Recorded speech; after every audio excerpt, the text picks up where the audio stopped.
আসসালামু আলাইকুম my lovely viewers, Shiuli's কিচেনের আজকের রেসিপিতে আমি তৈরি করে দেখাবো চুলায় চায়ের কাপে কেক। এই কেকটি যেমন তৈরি করা সহজ, তেমনি খেতেও কিন্তু অনেক বেশি টেস্টি, নরম ও তুলতুলে। বাচ্চাদের বড়দের ছোট ছোট খিদের আবদার মেটাতে স্কুলের টিফিনে ঝটপট আপনারা এই কেকটি তৈরি করে ফেলতে পারেন। আর এর উপরে কীভাবে ওভেনের মতো পারফেক্ট কালার এসেছে তা দেখতে পুরো রেসিপিটি দেখতে থাকুন। তাহলে চলুন শুরু করি চায়ের কাপে তৈরি কাপকেক। কাপকেক তৈরি করতে আমাদের লাগবে 2টি ডিম। আমি এখানে রুম টেম্পারেচারে থাকা 2টি ডিম নিয়েছি। ফ্রিজে থাকলে আধা ঘন্টা আগে ডিমটাকে বের করে রাখবেন। এরপর দিয়ে দিচ্ছি 1/4 কাপ চিনি, দিয়ে দিচ্ছি 1/4 কাপ রান্নার তেল।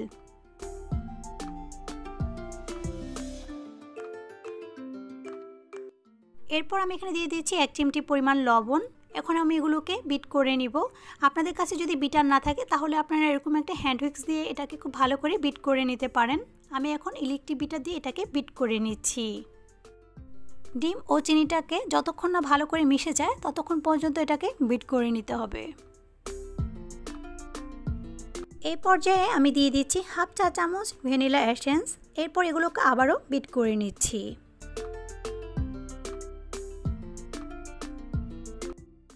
আমার এখানে বিট করে নেওয়া হয়ে গেছে। আমি এখন শুকনো উপকরণগুলোকে নিয়ে নিচ্ছি। দিয়ে দিচ্ছি 1/2 কাপ পরিমাণ ময়দা, দিয়ে দিচ্ছি 1/2 চা চামচ পরিমাণ বেকিং পাউডার। এখন আমি শুকনো উপকরণগুলোকে চেলে নিব। এতে করে যদি কোনো দানা থাকে তাহলে তা বের হয়ে যাবে আর কেকের ব্যাটারটা স্মুথ হবে।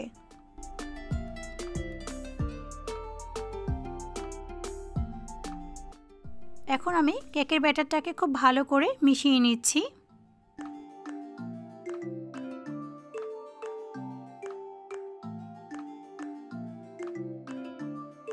কেকের ব্যাটারটা রেডি হয়ে গিয়েছে। আমি এখন কেকটাকে বেক করার জন্য 3টি চায়ের কাপ নিয়ে নিয়েছি। আমি এখানে যে কাপে আমরা রেগুলার চা খাই সেই কাপগুলোকে নিয়েছি।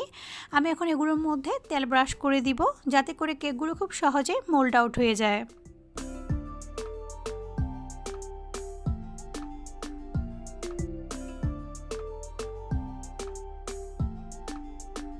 আমার এখানে কাপগুলোর মধ্যে তেল ব্রাশ করে নেওয়া হয়ে গিয়েছে। আমি এখন কাপগুলোর মধ্যে কেকের ব্যাটারটাকে দিয়ে দিচ্ছি।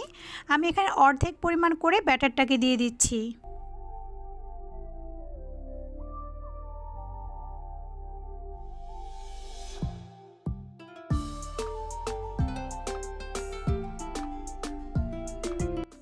আমি এখন কাপগুলোকে একটু ট্যাপ করে দিচ্ছি, এতে করে বাতাসটা খুব সহজে বের হয়ে যাবে। আমি এখন কেকের উপরে কিছু চেরি টুকরো করে কেটে দিয়ে দিচ্ছি। এতে করে কেকটা যখন বেক হবে তখন দেখতে অনেক বেশি সুন্দর লাগে। আপনাদের হাতের কাছে যদি চেরি না থাকে তাহলে আপনারা এখানে কিশমিশও ব্যবহার করতে পারেন। আমার এখানে কাপকেকগুলো রেডি বেক করার জন্য। আমি এখন চুলায় একটি সসপ্যান বসিয়ে দিয়েছি। এর উপরে কিছু নর্মাল লেখালেখির কাগজ দিয়ে দিচ্ছি একটি পাতিল রাখার স্ট্যান্ড। আর এটাকে আমি 5 মিনিটের জন্য প্রিহিট করে নিচ্ছি। চুলায় বেক করার সময় এই কাগজটি দেওয়ার কারণে আপনার কেকের উপরে একটি সুন্দর ওভেনের মতো কালার আসবে, আর এটাই হচ্ছে কাগজ থেরাপি। আমার এখানে প্রিহিট করে নেওয়া হয়ে গিয়েছে। আমি এখন খুব সাবধানে বেকিং ট্রেটিকে বসিয়ে দিচ্ছি। এর উপরে আমি এখন চায়ের কাপগুলোকে দিয়ে দিচ্ছি। ওভেনে আমরা যেরকম কেক বেক করার আগে প্রিহিট করে নিই, ঠিক সেমভাবে আমরা যদি চুলায়ও প্রিহিট করে নিই তাহলে দেখা যাবে খুব পারফেক্টভাবে কেকগুলো বেক হবে। আমি এখন সসপ্যানটাকে একটা অ্যালুমিনিয়ামের ঢাকনা দিয়ে ঢেকে দিচ্ছি। আপনাদের কাছে যদি অ্যালুমিনিয়ামের ঢাকনা না থাকে সেক্ষেত্রে আপনারা সিলভারের ঢাকনাও ব্যবহার করতে পারেন। এরপর আমি এটাকে চুলার আঁচ কমিয়ে 30 মিনিটের জন্য বেক করে নিব। ফিরে আসছি 30 মিনিট পর। 30 মিনিট পর আমি ঢাকনাটিকে সরিয়ে নিচ্ছি। মাশাআল্লাহ, দেখতেই পাচ্ছেন কেকটি কত সুন্দর করে ফুলে উঠেছে এবং কালারটাও অনেক সুন্দর এসেছে। এখন আমি কেকের চুলাটাকে বন্ধ করে দিচ্ছি আর অপেক্ষা করছি এগুলো ঠান্ডা হওয়ার জন্য। আমার এখানে কেকগুলো ঠান্ডা হয়ে গিয়েছে। আমি এখন কেকগুলোকে চুলা থেকে নামিয়ে নিচ্ছি। দেখলেন তো কত সুন্দরভাবে কাগজ থেরাপিতে এরকম ওভেনের মতো কালার চলে এসেছে।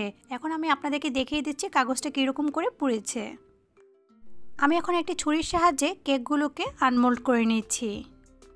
আমি এখন একটা কেক আপনাদেরকে আনমোল্ড করে দেখাচ্ছি। দেখুন কেকটা কত সুন্দর হয়েছে। দেখলেন তো কত অল্প সময়ে তৈরি হয়ে গেল চায়ের কাপে কাগজ থেরাপিতে ওভেনের মতো কালারের নরম তুলতুলে কাপকেক। আমার রেসিপিটি ভালো লাগলে অবশ্যই লাইক দিবেন আর আমার চ্যানেলটিকে সাবস্ক্রাইব করে বেল বাটনটিকে অন করে রাখবেন এরকম আরও অনেক নতুন রেসিপি দেখার জন্য। আজকে তাহলে এখানেই বিদায় নিচ্ছি। আল্লাহ হাফেজ।